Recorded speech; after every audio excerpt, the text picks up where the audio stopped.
datangi majelis ilmu, Allah memudahkan jalan masuk surga.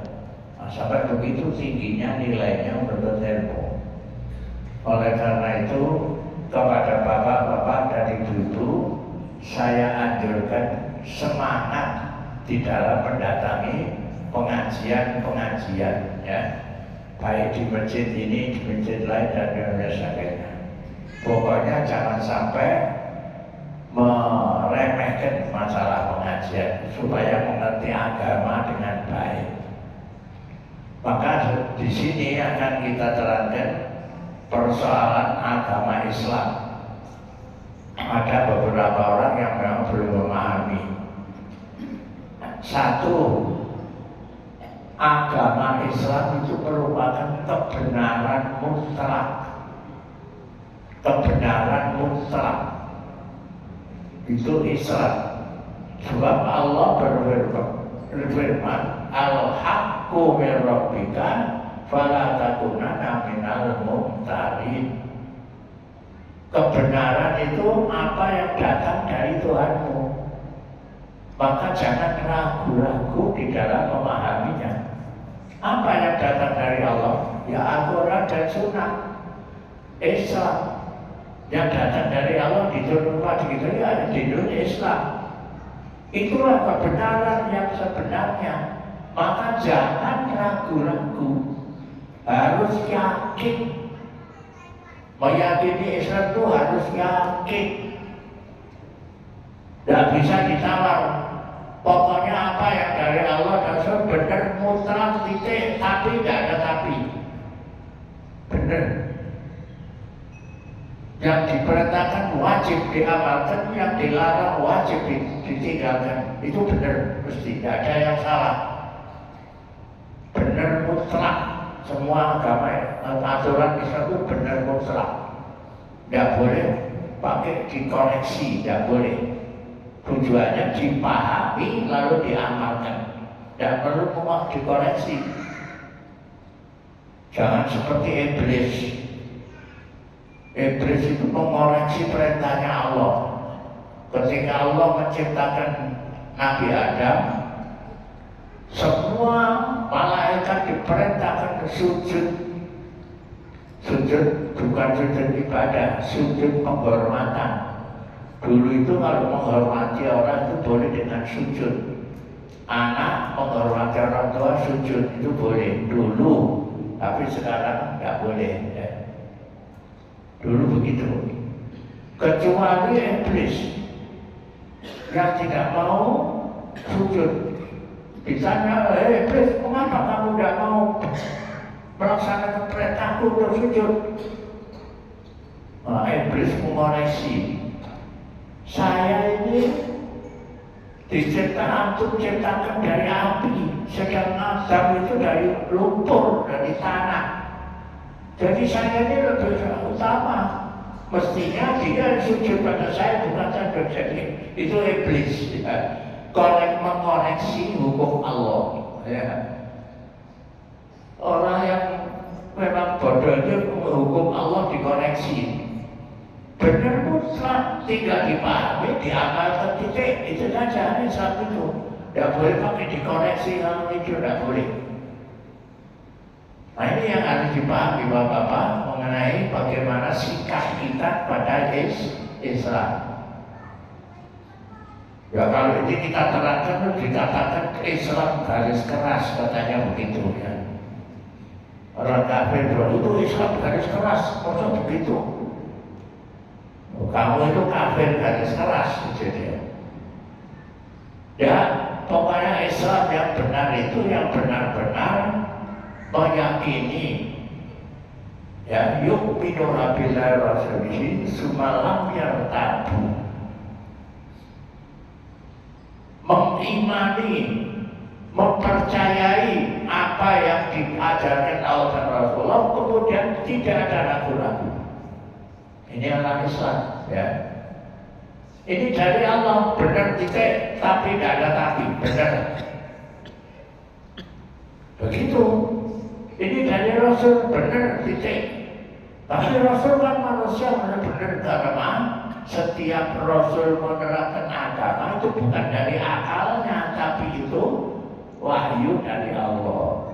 Wa ma yantiqu 'anil hawa in huwa illa wahyuha. Rasulullah itu kalau menerapkan agama bukan dari akalnya, tapi semua itu wahyu. Apa saja yang diceritakan Rasul itu wahyu. Ya, tidak ada yang dari akalnya sedikit pun tidak ada. Maka mesti benar. Maka Allah menerangkan kebenaran Islam ini lewat langsung dalam kitab Al-Quran dan lewat Rasul. Ada dua macam, Al-Quran dan Sunnah. Itu pegangan yang pokok ya, yang harus dipahami. Tapi yaitu bapak-bapak, ibu-ibu, sikap kita di dalam memahami Islam itu harga mati benar. Maka orang Islam itu kalau ada perintah Allah atau perintah Rasul, tidak ada lagi jawabannya kecuali sami'a wa ata'na. Kami dengar, kami taati. Ya, itu kalau dari Allah, kami dengar, kami taati menurut kemampuan. Nah begitu ya. Kalau sudah Islam itu benar. Masalah belum bisa mengamalkan itu masalah lain, tapi mesti benar. Maka orang Islam itu kalau sudah ada perintah Allah dan Rasul, jawabannya hanya sami'a wa ata'na. Kami dengar, kami taati. Sebab itu satu-satunya kebenaran di dunia. Tidak ada kebenaran lain. Semua selain Islam, kalau kita ingin tahu itu baik atau tidak, diatur, diukur dengan Islam, bukan diukur dengan mayoritas manusia. Enggak, belum tentu mayoritas manusia itu benar ya. Ini perbuatannya ada syaratnya. Anak bayang kita begini, benar enggak? Diukur dengan Islam dulu. Oh, dan sesuai dengan Islam, salah. Nggak salah, sesuai dengan Islam benar. Nah ini ukuran. Ingin tahu benar dan salah itu ukurannya Islam. Tidak boleh yang lain, karena satu-satunya kebenaran itu hanya Islam yang datang dari Allah ya. Tidak mungkin salah, tidak mungkin keliru ya. Allah itu mesti benar. Apa saja diinginkan mesti benar ya. Begitulah yang harus dipahami ya. Ini namanya iman yang sebenarnya. Maka bapak-bapak dan ibu-ibu, Allah Subhanahu wa Ta'ala menerangkan sifat orang beriman yang benar itu yang bagaimana? Yang benar imannya. Sifat orang beriman yang benar imannya itu bagaimana? Diterangkan paling sedikit ada dua.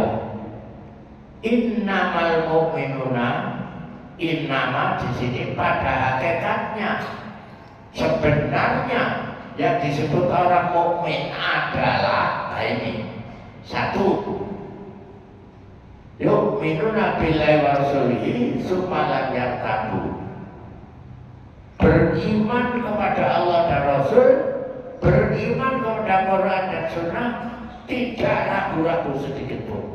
Ini sifat orang beriman, tidak ragu-ragu sedikit pun. Ini sifat yang pertama.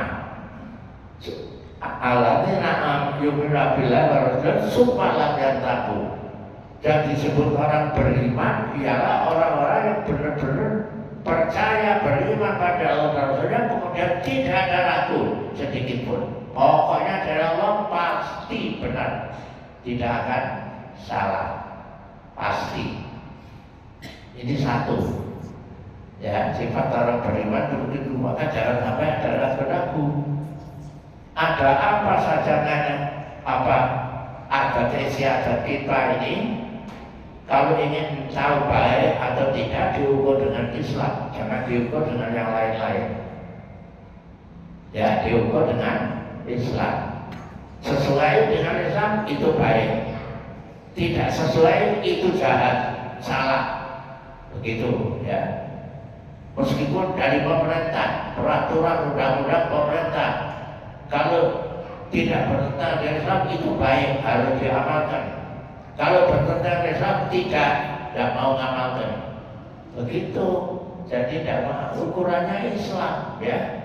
Inilah mukmin yang sifat mukmin yang pertama macam itu.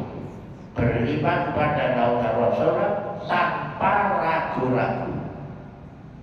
Maka kalau ada pertanyaan, jawabnya hanya sami'na wa ata'na. Satu. Sifat orang mukmin yang kedua, wajahadu bi amwalihim wa anfusihim fisabilillah. Mereka selalu berjihad dengan menggunakan harta dan nyawanya di jalan untuk membela Islam. Sifat yang kedua, selalu membela Islam. Selalu sudah membela Islam. Meskipun ada mengorbankan nyawa, harta untuk membela Islam. Membela Islam kalau mampu dengan tangan, kata Rasulullah, yaitu dengan jihad. Kalau tidak mampu dengan lisan, yaitu dengan dakwah seperti sekarang ini. Saya ini dakwah membela Islam, ya, dengan dakwah karena belum mampu jihad. Kalau tidak mampu dengan lisan, kata Rasulullah, dengan hati. Meskipun itu lemah imannya, tapi masih tetap ada nilainya. Membela Islam dengan hati. Bagaimana bela Islam? Ya itu tadi. Kalau ada Islam, misalnya diganggu oleh orang kafir, kita tidak bisa melawan dengan tangan, tidak bisa melawan dengan hati, yaitu doa. Mohon kepada Allah supaya orang itu dihancurkan, tidak begitu. Dengan hati wujudnya dengan doa. Itu. Jadi ini orang beriman. Maka orang beriman yang sebenarnya itu di samping beriman pada Allah dan tanpa ragu, hidupnya selalu berjuang membela Islam. Selalu berjuang membela Islam. Meskipun cara membelanya hanya dengan doa. Karena mau mantap dengan tenaga tidak mampu. Mau membela Islam dengan dakwah tidak mampu, ya membela Islam dengan doa. Jadi orang beriman itu selalu membela Islam. Tidak ada orang beriman yang tidak membela Islam, tidak ada. Itu bukan orang beriman. Meskipun pembelaannya hanya bisa dengan doa. Ya, nah inilah. Jadi itu nilai mukmin yang sejati. Beriman pada Allah dan Rasul tanpa ragu-ragu. Dua, hidupnya selalu membela Islam. Kalau mampu dengan tangan, dengan perang. Kalau tidak mampu dengan lisan, dibantah dengan lisan. Kalau tidak mampu dengan hati, mohon kepada Allah. Kalau dengan hati semua mampu, tidak mampu kecuali orang sakit atau orang gila. Ya. Kalau normal mesti bapak-bapak, ibu-ibu yang sudah tua pun mampu dengan doa. Oleh karena itu saya harapkan kepada bapak-bapak, ibu selalu tiap hari berdoa untuk membela Islam. Ya. Jadi jangan sampai tidak, ya, jangan sampai tidak. Nah, sekarang akan saya terangkan masalah yang sedang kita hadapi. Ini sedang data saya siarkan kemana-mana, termasuk dengan Ustaz Mafid juga, Ustaz ya. Jadi bagaimana mengamalkan Islam yang benar itu bagaimana? Pada umumnya orang kalau sudah mengamalkan sholat, mengamalkan puasa, zakat, bisa naik haji, bisa umroh, bisa sedekah, ya, itu juga merasa mengamalkan Islam yang sempurna. Keliru, bukan itu. Ya, itu memang baik, mengamalkan baik, tapi belum sempurna. Sebab begini, Allah memerintahkan kita mengamalkan Islam itu harus syariatnya diamalkan, tidak boleh dipotong-potong. Maka di dalam Al-Quran surat Al-Baqarah ayat 208 Allah berfirman, ya ayyuhalladzina amanu udkhulu fis-silmi kafah. Wahai orang-orang beriman, masuklah kamu dalam Islam secara keseluruhan. Amalkan syariatnya secara keseluruhan. Tidak boleh separuh-separuh, tidak boleh dipotong-potong. Wala tattabi'u khutuwati syaitan. Jangan kamu mengikuti langkah setan. Langkah setan bagaimana? Berusaha menggoda orang Islam supaya murtad. Kalau tidak mampu ya sudah tetap Islam, tapi amalnya itu cukup ini saja. Kalau itu langkah setan. Yang penting kamu sudah sholat puasa ini. Adapun negaramu tidak diatur dengan Islam, itu urusan lain. Itu langkah setan. Ya.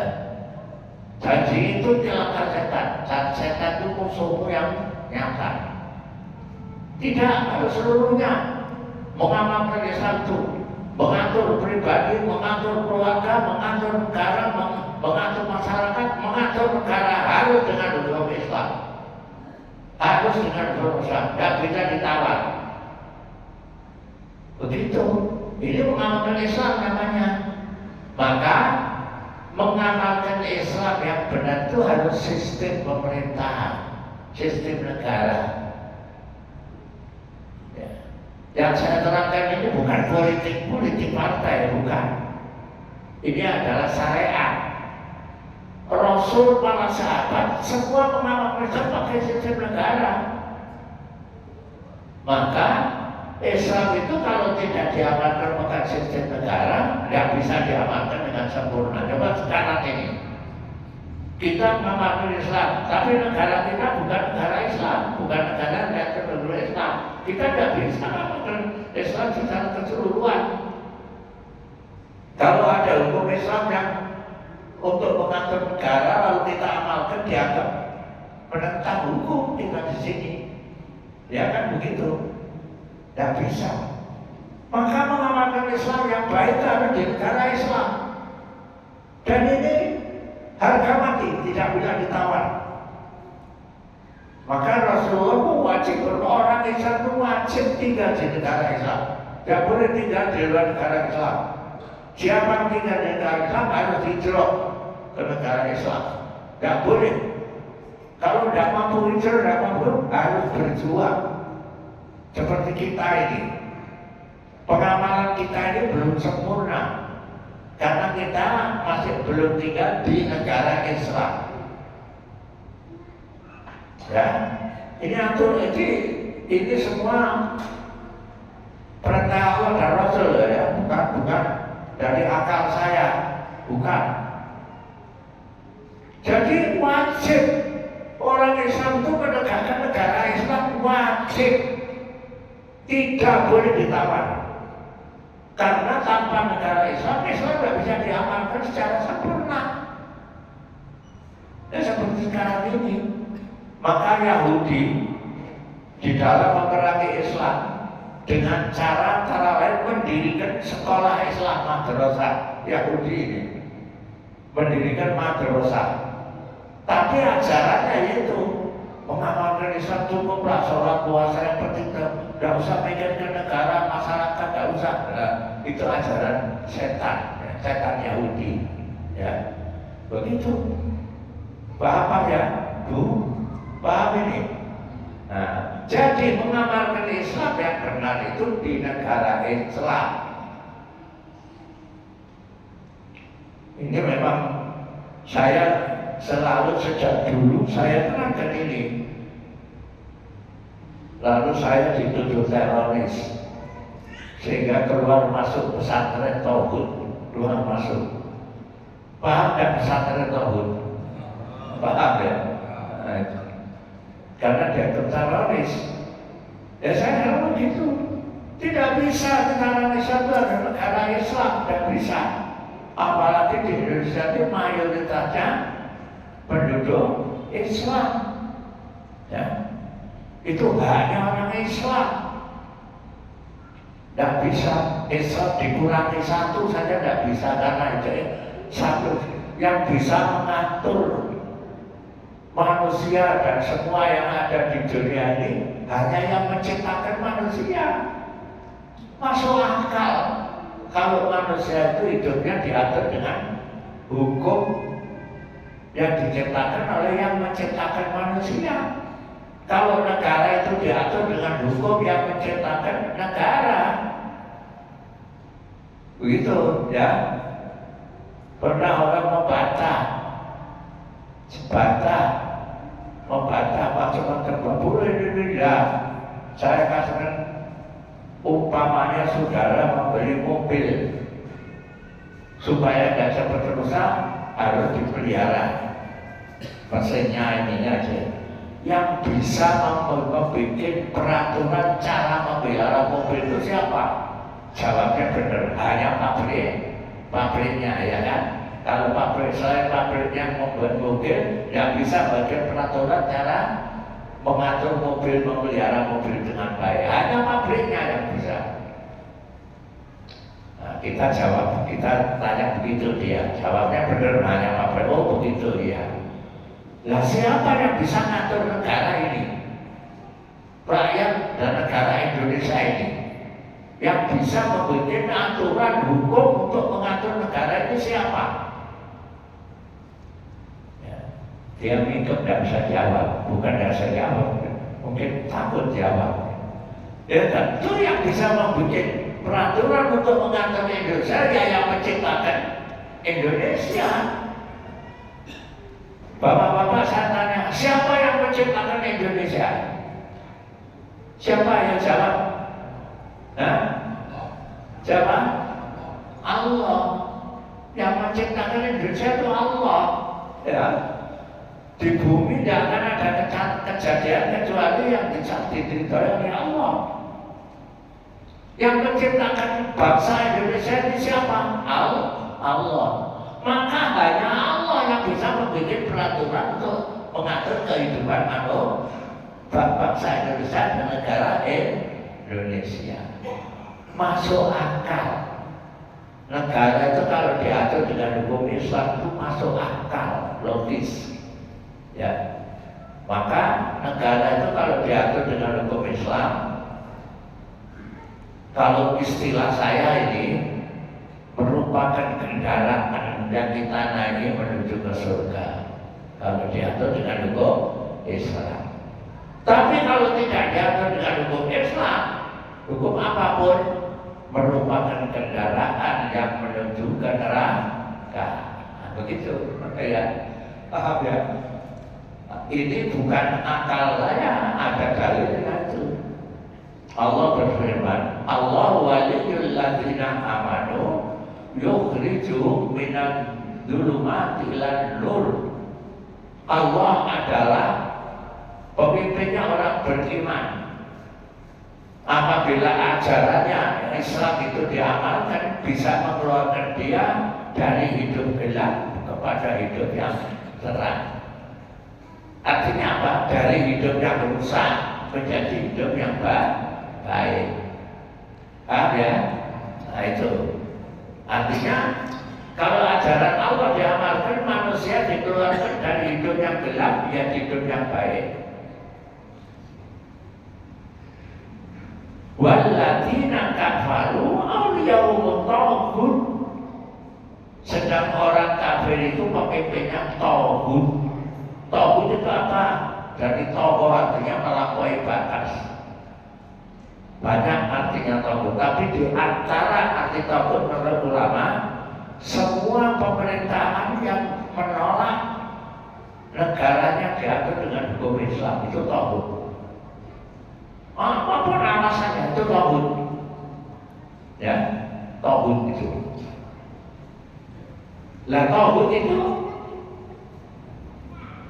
peranannya bagaimana kalau mengatur negara? Allah yang bilang ini, yukhrijunahum minan nuri ila dhulumat. Rakyatnya dikeluarkan dari hidup yang terang, dijerumuskan dalam hidup yang gelap. Dari hidup yang baik dijerumuskan dalam hidup yang rusak. Begitu, ya. Tauhid itu begitu. Bahkan negara itu kalau diatur tidak diatur dengan Islam, diatur dengan apapun namanya, merupakan kendaraan ke neraka. Tinggal kita pilih saja mau naik kendaraan ke surga atau kendaraan ke neraka. Ya. Oleh karena itu, bapak-bapak dan ibu-ibu, kita wajib berjuang supaya Indonesia ini diatur dengan hukum Islam. Itu wajib, tidak boleh ditawar. Tidak boleh ditawar. Karena itu syarat selamatnya kita bisa mengamalkan Islam. Kalau Indonesia belum diatur dengan Islam, banyak penderitaan, banyak kerusakan. Lihat di luar, pencurian macam-macam caranya, biadab sekali. Apalagi pelanggaran seksual, wah seperti binatang saja, rusak akhlaknya. Pencurian, kemudian kalau pegawai yang mencuri itu namanya apa? Kalau koruptor juga bermiliar-miliar, dihukum yang tetap masih jalan terus. Rusak rakyat itu kalau tidak diatur, mesti rusak. Karena Allah bilang itu, kalau negara ini dikuasai tauhid, dirusak rakyatnya, dikeluarkan dari hidup yang terang, dicerumuskan dari hidup yang gelap. Orang Islamnya pun pelan-pelan dirusak. Ya memang begitu, itu Allah yang bilang, bukan saya. Ya. Begitu. Dan percaya, tunggu saja. Sejak dulu saya itu nerangkan menasehati negara itu atur dengan hukum Allah, dianggap perusak negara, lalu dituduh teroris. Dituduh teroris. Nah ini ya, jadi bapak-bapak ibu, oleh karena kewajiban kita sekarang berjuang bagaimana supaya negara kita ini bisa selamat, harus diatur dengan hukum Islam. Tidak boleh ada tawar-menawar. Yang tidak mau berjuang berdosa besar. Kalau terang-terangan sudah diterangkan, tetap dia tidak mau berjuang, kalau mati jangan ikut mendoakan, jangan ikut nyolati. Ya, baru dosa besar kalau dia tidak mau berjuang. Bagaimana negara hukum Allah ini supaya diatur dengan Islam? Paham ya? Ini wajibnya kita berjuang ke sana. Caranya gimana lah ini? Caranya tidak boleh ada kekerasan, tidak boleh adanya menembak, ngebom, tidak boleh. Karena negara ini kalau banyak orang Islamnya, tidak boleh diserang dengan senjata. Ya, pemerintahnya yang dianggap menghalangi Islam itu tidak boleh dilawan dengan senjata, karena nanti akan banyak orang Islam yang berkorban. Nah ini ada dalilnya. Nabi ketika mengutus pasukan untuk memerangi wilayah kafir, beliau menasihati, kalau nanti ada satu wilayah yang akan kamu serang, tapi kamu dengar sebelum masuk, belum menyerang, kamu dengar suara adzan, jangan diserang. Mendengar suara adzan tidak boleh serang. Artinya di situ banyak orang Islam. Oleh karena itu, cara kita berjuang sekarang ini pakai sistem lunak saja, yaitu dakwah dan doa. Nah, itu. Ini penting ini ya, dakwah dan doa. Saya itu didatangi polisi, saya terangkan, polisinya membenarkan, baik cara itu, baik sekali. Polisi yang bilang gitu. Dakwah dan doa, tidak usah pakai kekerasan. Nanti yang menentukan kan Allah itu. Kalau semua orang Islam itu dengan ikhlas berjuang dengan doa, kalau bisa dakwah dengan doa, ya Allah, saya mohon jadikan negara kita ini negara Islam supaya kami bisa mengamalkan syariat dengan baik. Insya Allah Allah akan mengabulkan. Jangan dianggap remeh berjuang dengan dakwah dan doa. Ya. Dakwah itu artinya menasehati. Seperti saya ini menasehati bapak-bapak, ibu-ibu, ini namanya dakwah. Ya, dinasehati bahwa mau mengamalkan Islam yang baik itu harus secara keseluruhan, tapi tidak bisa mengamalkan keseluruhan kecuali di negara Islam. Itu nasihatnya.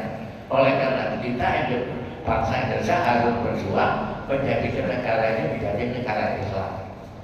Sampai saya pernah didatangi bapak-bapak ibu tamu dari orang Kristen. Dari orang Kristen ada 5 orang. Mungkin dia mendengar kegerakan yang kita gerakan sekarang ini, dia takut. Tanya, pertanyaannya aneh. Pak, bagaimana kalau satu negara dikuasai orang Islam, lalu yang non-Muslim bagaimana? Saya terangkan, nggak usah khawatir. Yang non-Muslim itu tidak boleh dipaksa masuk Islam. Didakwai kalau mau, tidak boleh dipaksa. Yang kedua, segala keperluan dunianya kalau perlu harus dibantu oleh orang Islam, oleh pemerintah Islam. Kecuali urusan agama itu masih nggak usah membantu. Ya, tapi urusan pribadi, meskipun orang Kristen, orang kafir, wajib dibantu kalau dia perlu memerlukan. Jadi non Muslim pun aman tinggal di negara Islam. Wah begitu ya, ya iya. Heran dia ya. Tidak usah khawatir, aman.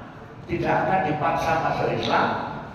Didakwai kalau mau, tidak mau ya sudah urusan kamu dengan Allah. Dan hidupnya sehari-hari harus ditolong kalau memang perlu pertolongan. Nah, begitu. Jadi sebenarnya kalau negara ini diatur dengan hukum Islam, penduduknya merasa nyaman. Yang Islam maupun yang non-Muslim. Rezekinya penuh barokah. Ya, artinya sehingga rezekinya itu bisa untuk mengatasi semua keperluan rakyat. Ada orang Arab yang datang. Orang Indonesia ini kan terkenal negara yang paling kaya di dunia. Indonesia itu begitu, negara yang paling kaya karena dia mempunyai sumber kekayaan macam-macam. Ya kan? Ada tambang emas, tambang perak, tambang minyak, belum lagi sawah tumbuh-tumbuhannya. Negara kaya. Ada orang Arab yang heran, ingin tahu bagaimana negara paling kaya. Datanglah ke Indonesia. Sampai di Indonesia dia terkejut loh. Kok banyak orang miskin? Karena negara kaya banyak orang miskin. Bagaimana ini? Sedangkan negara Arab itu ekonominya ya tambang apa itu? Negara Arab itu tambang minyak ya, hanya minyak saja. Tapi tidak ada orang miskin. Apa sebabnya? Kalau dilihat dari segi agama, karena ekonomi Arab itu penuh barokah, karena negerinya diatur dengan hukum Islam. Sedang ekonomi di Indonesia tidak ada barokahnya.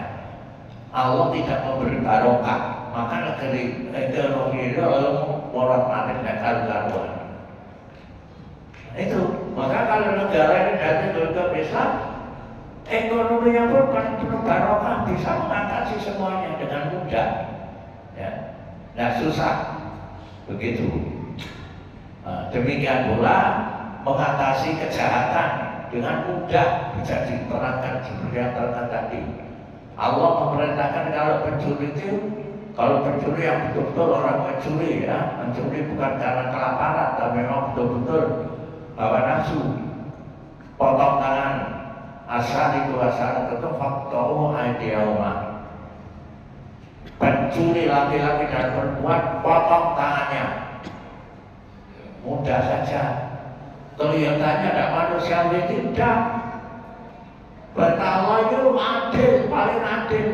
Saya ngirim surat ke pemerintah, saya bilang kalau sekarang pencuri sekarang ini diatur dengan hukum penjara itu udah adil Pak, tidak bisa mengatasi, tidak begitu. Kalau ingin mengatasi hukumnya Tuhan ini, kelihatannya tidak manusiawi orang kok dipotong tangannya, karena berbuat kejahatan akan merusak banyak orang. Ya, jadi tetap sekali jadi maka balasannya harus potong tangan. Begitu. Demikian pula yang merusak seksual, penjinaan dan karuan binatang aja sekarang ini. Ada ayah menjinai anaknya itu ada tuh. Terang pun mungkin tidak ada yang begitu. Sampai begitu, kan dilihat di TV itu berita-berita.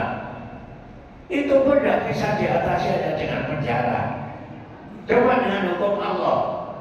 Kalau orang yang berzina, merusak zina itu anak belum kawin, orang Islam dipanggil disuruh mukuli, semuanya.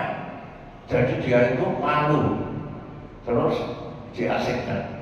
Tapi kalau sudah kawin, baik laki-laki maupun berzina, suami atau istri berzina, hukumannya dirajam, yaitu dimasukkan dalam lubang kubur. Umat Islam dipanggil sholat suruh balangi batu sampai mati. Coba kalau itu diamalkan, tidak akan ada orang berani lagi sembrono. Ya. Hukum Allah itu mesti adil, tidak mungkin hukum Allah keliru ya. Nah, oleh karena itu bapak-bapak, sekali lagi orang Islam itu harus mengamalkan Islam yang benar di dalam negara Islam. Islam tidak akan bisa diamalkan dengan benar di luar negara Islam, tidak bisa. Karena apa? Karena tidak bisa secara kafah, secara keseluruhan, ya. Nah, itu pasti rusak. Ya. Maka kalau ingin baik harus di negara Islam. Harga mati, tidak bisa ditawar. Ya. Negara Islam, tapi tidak ada tapi. Pokoknya berjuang. Kalau ingin baik, negara diatur dulu Islam. Kalau tidak mau, pasti tidak baik. Ya, tinggal ditunggu saja. Kami orang Islam tidak akan mau. Kami orang Islam ingin baik di dunia, ingin nyaman, di akhirat juga selamat. Jadi kesimpulannya bapak-bapak dan ibu-ibu, mengamalkan Islam yang benar itu harus di negara Islam. Ya, ini bukan urusan politik, tapi ini urusan syariat. Maka kewajiban kita harus berjuang. Jangan sampai ada satu pun yang tidak memperhatikan. Caranya itu tadi, dakwah dan doa. Jangan jatuh remeh doa itu. Maka pada bapak-bapak dulu setiap hari harus berjuang membela Islam yang sedang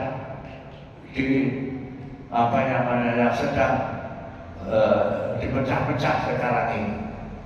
Persatuan umat Islam pun tidak akan bisa diatasi kecuali di negara Islam. Sekarang ini untuk persatuan Islam tidak bisa suruh bersatu mesti masing-masing golongan. Tapi kalau sudah negara Islam semua taat kepada satu pimpinan Islam. Ya, nah, inilah yang perlu saya terangkan. Ya. Jadi tapi caranya bapak-bapak tidak boleh hawa nafsu, tidak boleh sakit hati lalu dengan mencaci maki yang jangan. Caranya dengan dakwah, dengan bahasa yang halus, menasehati presiden, menasehati DPR dengan bahasa yang halus, ya, bahwa begitu itu haknya orang Islam dan negara ini kalau tidak diatur dengan Islam pasti rusak. Karena negara ini karunia Allah. Negara ini kan karunia Allah, bukan hasil perjuangan para pejuang, bukan. Ya, kita hormati para pejuang itu, tapi Allah yang menentukan dalam wujudnya negara Indonesia. Karena ini karunia Allah, kita harus syukuri. Cara mensyukuri tidak cukup dengan alhamdulillah gitu saja, enggak. Cara mensyukurinya negara ini harus diatur dengan hukum Allah. Begitu. Pancasila. Mengapa ulama membenarkan Pancasila? Karena Pancasila itu berdasar ketuhanan yang Maha Esa. Yang dimaksud ketuhanan Maha Esa itu La ilaha illallah. Begitu yang dimaksud oleh ulama itu ya. Tauhid. Baik, kalau memang betul Pancasila benar tauhid, nah, kesimpulannya harus memahami tauhid. Mengamalkan tauhid itu bukan cukup percaya tidak ada Tuhan selain Allah, sudah. Lalu perbuatannya sakar PDW, bukan begitu tauhid itu. Percaya tidak ada Tuhan selain Allah dan percaya yang wajib disembah hanya Allah. Cara menyembahnya mengikut aturan Allah. Itu tauhid. Kemudian mengatur kehidupan sehari-hari hanya dengan hukum Allah. Satu-satunya hukum yang bisa untuk mengatur kehidupan manusia hanya hukum Allah. Itu tauhid. Kita tidak boleh mempercayai ada hukum lain kecuali yang tidak bertentangan. Ya. Jadi tauhid sendiri kalau memang belum tentu berdasarkan tauhid, berdasarkan Pancasila, berdasarkan tauhid, wajib setiap pemerintah itu mengatur negara ini dari hukum dari Tuhan Yang Maha Esa. Mestinya begitu. Bukan Tuhan manusia diucapkan dalam tulisan ngalor ngidul, tapi perbuatannya setan yang maha kuasa berdasarkan PDW. Malah ada yang mau merubah saking takutnya dengan Tuhan Maha Esa. Dirubah apa? Apa? Tahu kan kalau dirubah? Apa namanya itu?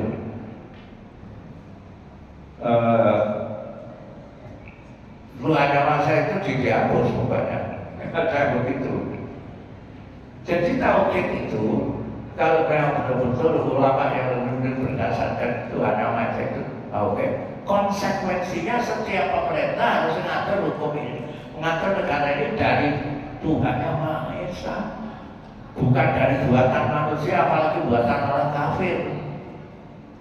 Itulah konsekuensi Pancasila yang benar, ya. Yang benar itu begitu konsekuensi Pancasila. Ya memang ada yang tidak percaya tauhid Tuhan Maha Esa itu adalah syirikan. Saya dulu berharap saya begitu, tapi setelah saya ketemu satu ulama yang itu tidak, yang dimaksud ulama itu Tuhan Yang Maha Esa itu berarti setiap orang boleh bertuhan siapa saja yang tidak begitu. Mempercayai satu-satunya Tuhan yang dipercaya bangsa itu hanya Allah. Buktinya di dalam Piagam Jakarta, dalam apa? Kita mengakui bahwa Indonesia itu berkat karunia Allah. Ya, jadi yang dimaksud Tuhan Maha Esa itu adalah La ilaha illallah. Maka konsekuensinya pemerintah harus mengatur negara ini dengan hukum dari Tuhan Maha Esa. Itu konsekuensinya. Begitu. Ya.